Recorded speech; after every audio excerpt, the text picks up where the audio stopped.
소원합니다. 2025년 새해를 맞아서 우리가 예루살렘을 새롭게 하라, 이 주제로 특별 저녁 기도회 이어가고 있습니다. 느헤미야서를 읽어가면서 느헤미야와 유다 백성들이 예루살렘 성벽 재건을 어떻게 이뤄냈는지, 그뿐 아니라 그들이 어떻게 유다 공동체를 새롭게 했는지 이렇게 살펴보고 있습니다. 예루살렘을 새롭게 한다, 이 말은 단순히 성벽 재건을 하는 외형적인 작업만 말하는 게 아닙니다. 쓰러진 유다 사람들의 자존감을 회복시키고 희망의 불씨를 일으키는 그런 작업이기도 합니다.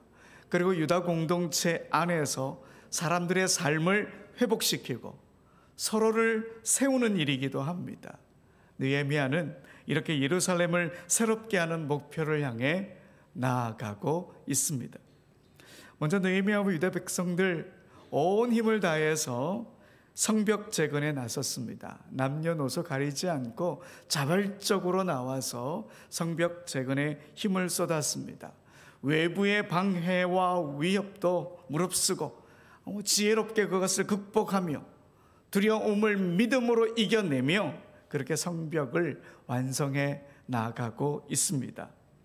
그런데 여러분, 오늘 본문 5장을 딱 읽어보면 갑자기 성벽 재건의 이야기가 멈춥니다. 대신 공동체 내부의 문제가 드러납니다. 외부의 대적자들만이라도 충분히 어려운 상황인데 내부의 문제로 인해서 백성들이 더 고통스러워하고 있습니다. 백성들이 느헤미야에게 부르짖죠. 식량이 부족해서 굶주림에 시달리고 있습니다. 생계를 유지하기 위해 밭도 저당 팔리고 포도원도 집도 다 저당 잡혔습니다. 우리 아들 딸들 종으로 팔아야 겨우 먹고 살 수 있습니다. 이런 부르짖음이었어요. 이 부르짖음은 단순히 먹고 사는 문제를 넘어 이스라엘이 과거 이집트의 노예 생활에 부르짖던 그 고통을 떠올리게 합니다. 그런데 백성이 원망한 대상은 다름 아닌 그들의 형제인 유다 사람들이었습니다. 여러분 1절을 한 번 더 읽어봅시다. 1절 시작. 그때의 백성들이 그들의 아내와 함께 크게 부르짖어 그들의 형제인 유다 사람들을 원망하는데, 여러분 이 구절에서 백성들의 원망의 대상이 된 유다 사람들, 그들의 형제인 유다 사람들, 과연 누구일까요? 문맥상으로 보면 이들은 바벨론에서 돌아온 사람이든 아니면 원래 거기 거주하던 사람이든 부유한 이들을 말합니다. 귀족들이었다 이 말이죠. 그러니까 유다 공동체 안에는 부유한 귀족들과 그렇지 못한 사람들 사이에 갈등이 있었다 이 말입니다. 여러분, 지금 상황이 어떤 상황입니까? 온 나라가 성벽 재건이라고 하는 거국적 목표를 향해 나아가고 있습니다. 주변의 위협 때문에 최대한 빨리 이 일을 마무리해야 될 상황입니다. 여러분, 이럴 경우 보통의 지도자들이라면 어떻게 했을 것 같습니까? 우리 조금만 참자, 기다려봐라, 며칠만 지나면 공사가 끝나지 않느냐? 사실 배고픔의 문제는 어제 오늘 문제가 아니지 않느냐? 성벽 공사만 끝나면 이 모든 것 다 해결해 줄게. 충분히 그럴 수 있지 않습니까? 이렇게 백성들을 안심시키면서 그들의 부르짖음 무시하고 계속 성벽 재건, 성벽 재건, 성벽 재건 밀어붙일 수 있지 않겠습니까? 하지만 느헤미야는 이 부르짖음에 민감하게 반응했습니다. 유다 백성의 어려움을 듣고 크게 분노했는데요. 그런데 이 분노는 즉흥적인 것이 아닙니다. 여러분 오늘 6절과 7절 상반절만 한번 읽어봅시다. 시작. 내가 백성의 부르짖음과 이런 말을 듣고 크게 노하였으나 깊이 생각하고 귀족들과 민장들을 꾸짖어. 7절에 보니까 어떻게 생각을 했다고요? 깊이 생각했다. 여러분, 원래 이 단어는 숙고하다라고 하는 뜻입니다.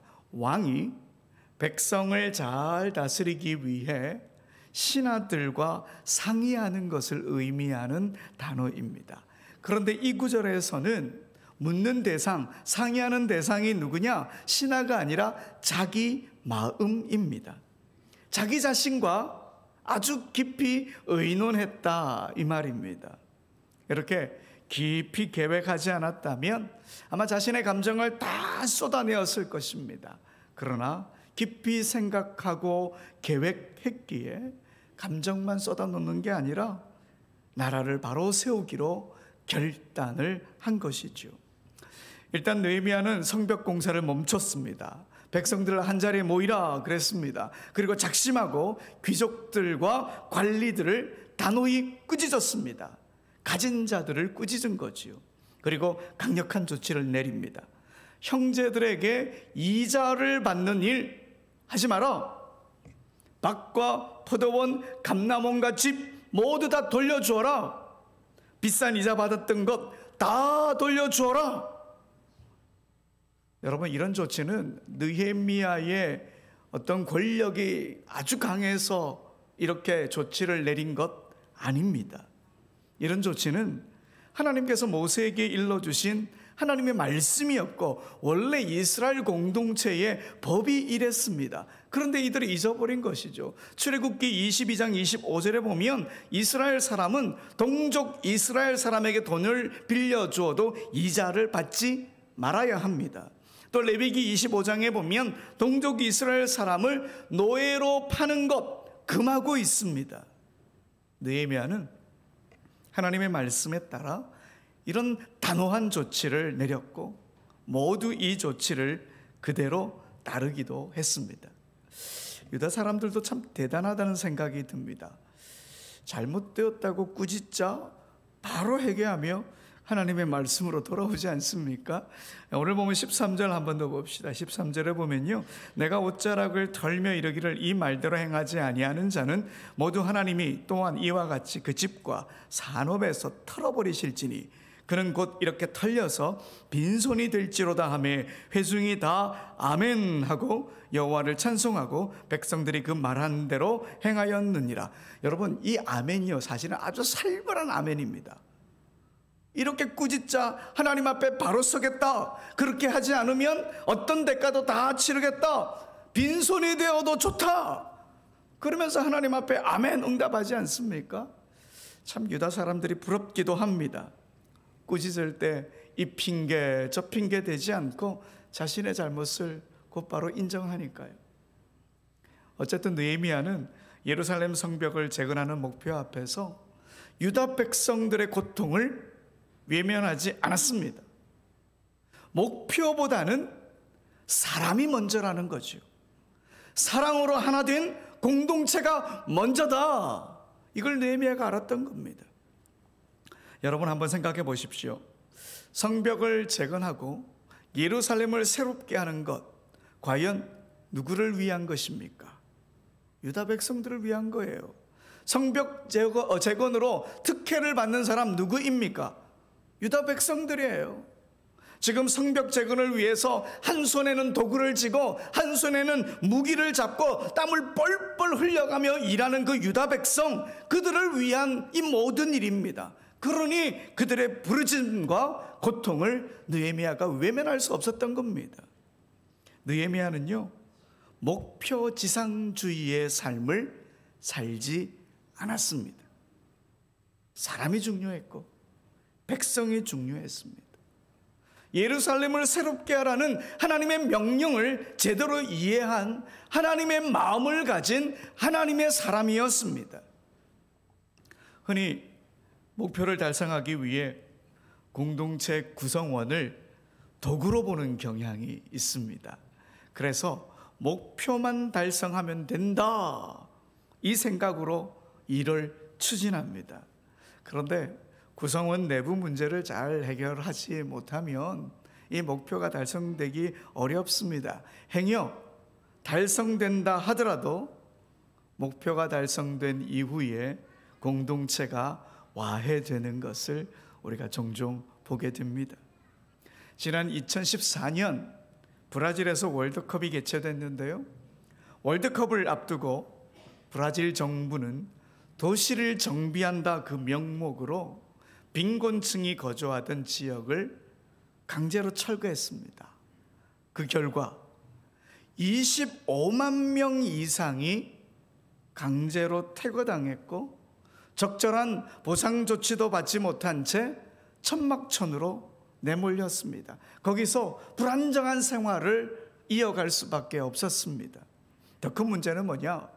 퇴거 과정에서 무력이 동원되었다는 거예요. 협의 없이 진행된 철거에 뭐까지 동원이 되느냐? 화염 방사기까지 동원이 되어가지고 강압적으로 이루어졌어요. 이 과정에서 45명이 목숨을 잃었습니다. 화려한 행사 이면에는 사람들의 가슴 아픈 고통과 희생이 있었던 거죠. 결국 이런 강제 퇴거와 빈곤층에 대한 무시는 브라질 국민들의 큰 반발을 불러일으켰고요. 대외적으로도 국외에서도 브라질을 많이 비난했고 사회적 신뢰와 정의는 무너지고 말았습니다. 브라질 월드컵에서 사람들의 고통이 외면된 것과는 달리 느헤미야는 성벽 재건이라고 하는 거대한 목표를 멈추고 백성들의 고통에 귀 기울였습니다. 그는 목표보다 사람을 중요하게 여기는 하나님의 마음을 따랐습니다. 여러분, 우리 교회도 예배당 이전과 건축이라고 하는 큰 사명을 앞두고 있지요. 느헤미야가 성벽 재건보다 사람을 먼저 챙겼던 것처럼 우리도 건축이라고 하는 이 목표에만 매달리지 말고 공동체 안에 있는 아픔과 필요를 돌아볼 줄 알아야 합니다. 건물보다 더 중요한 것은 그 안에 살아가는 사람들입니다. 하나님께서 원하시는 교회는 화려한 건물이 아니라 사랑으로 서로 세워가는 사람들입니다. 여러분 잘 아시지 않습니까? 교회는 건물이 아니라 사람입니다. 우리는 느헤미야처럼 건축이라고 하는 이 목표를 이루어가면서도 공동체를 사랑으로 품고 다른 이들의 아픔과 고통, 필요를 부여잡고 함께 나아가야 합니다.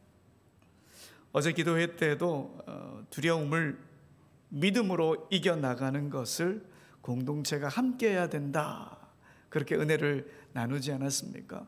혼자 두려워하지 말고 함께 그 두려움을 믿음으로 기도하며 이겨나가자. 우리의 영적인 예루살렘을 새롭게 하는 일은 사랑으로 공동체 한 사람만 한 사람 세워나가는 일, 그것이 우선이다. 어제도 우리가 함께 나누지 않았습니까? 계속 우리 대지교회는 사람이 우선인 교회가 되길 소망합니다.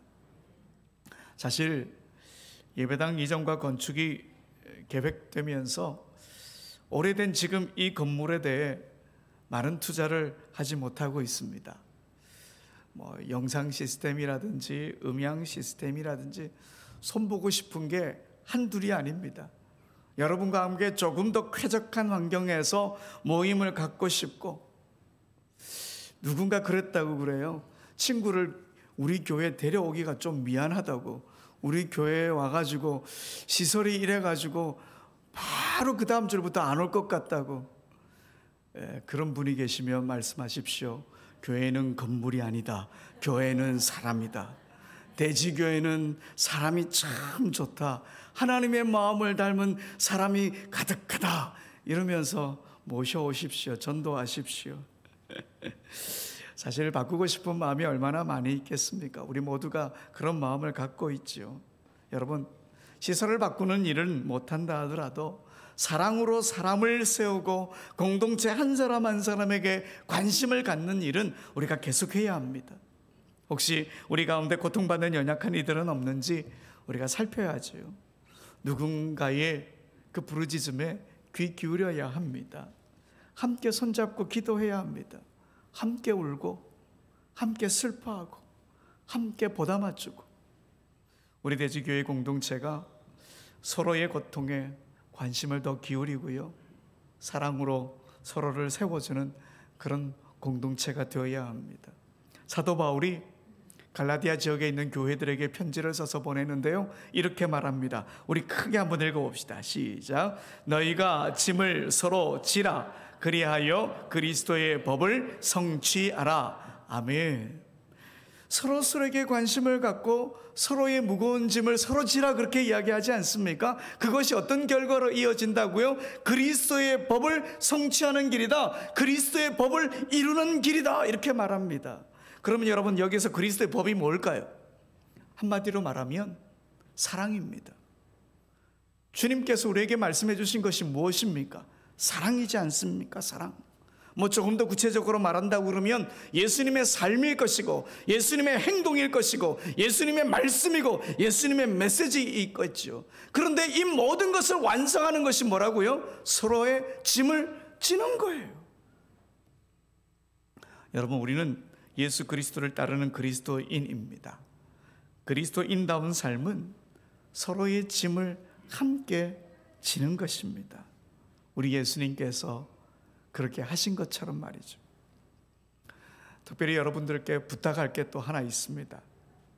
언젠가 한번 말씀드린 적이 있는데, 서로를 대할 때 우선은 머뭇거려 주십시오. 머뭇거려 주십시오. 바로 반응하지 말고.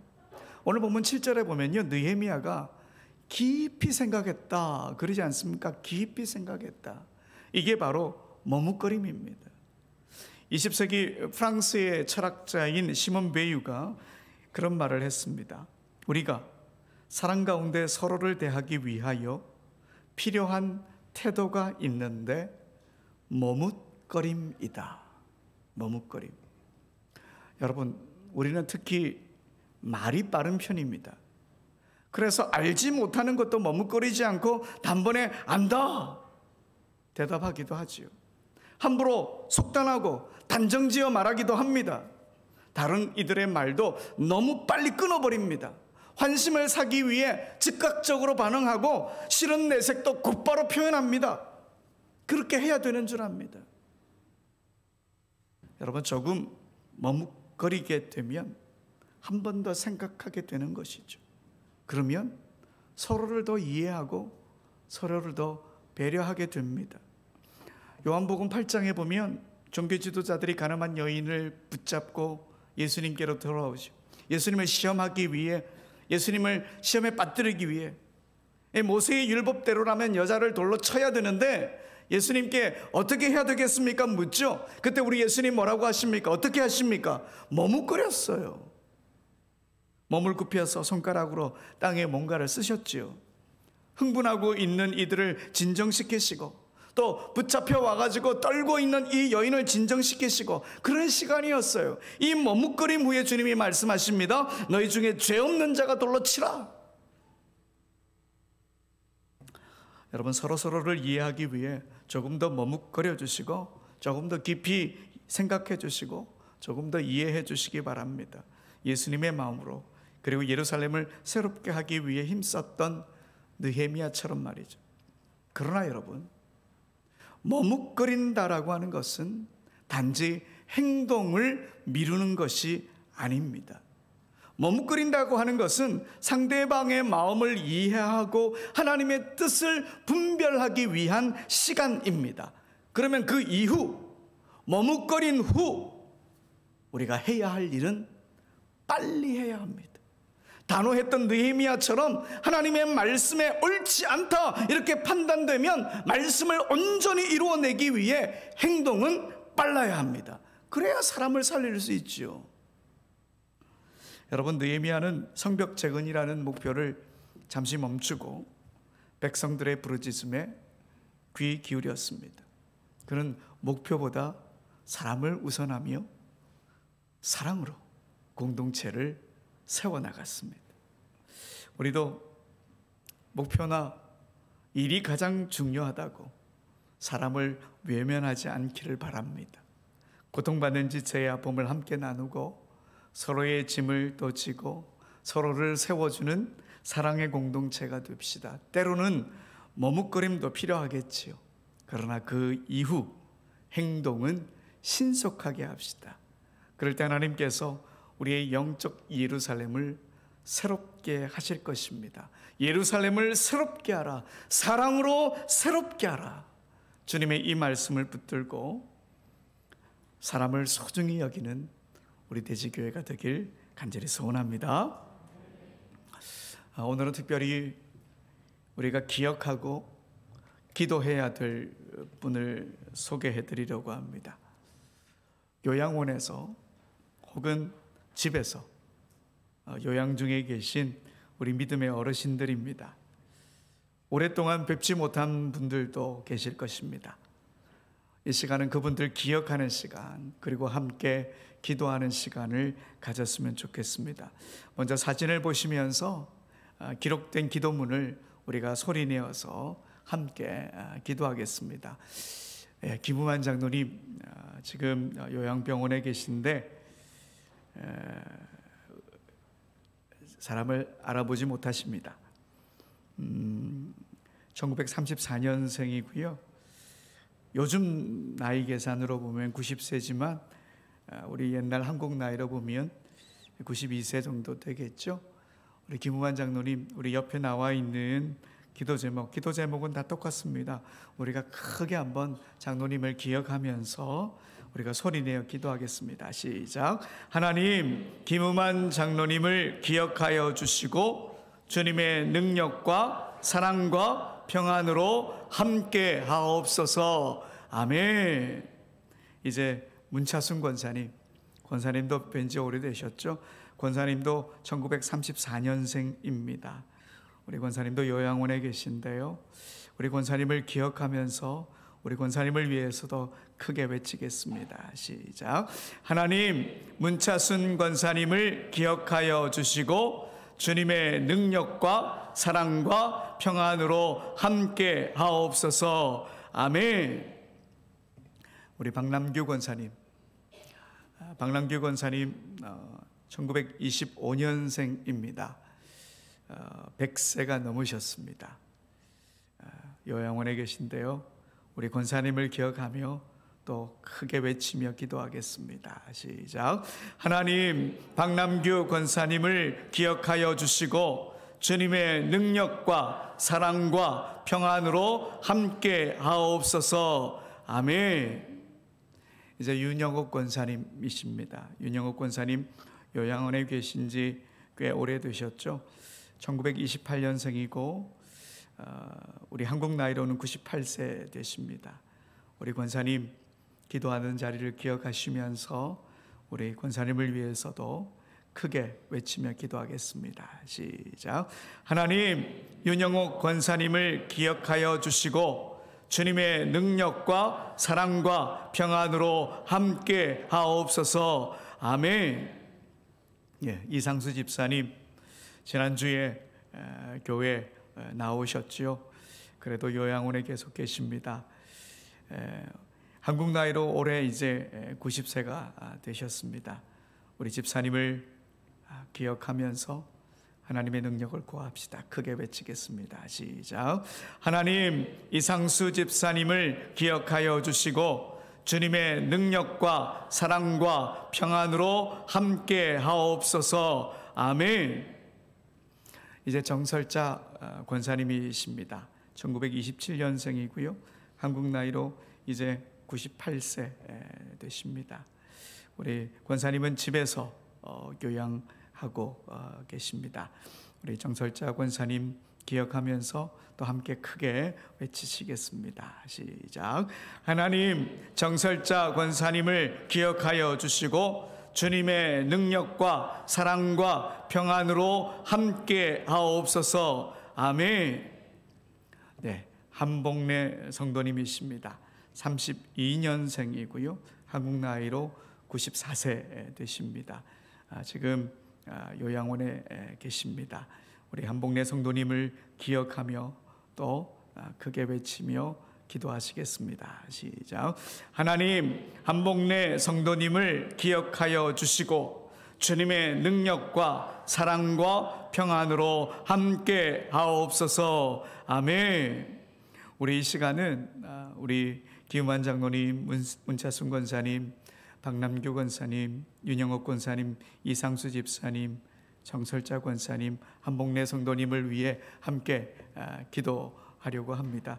여러분 주여 크게 한번 외치고 우리 요양원에 계신 우리 성도님들을 위해 우리 크게 기도하시겠습니다. 주여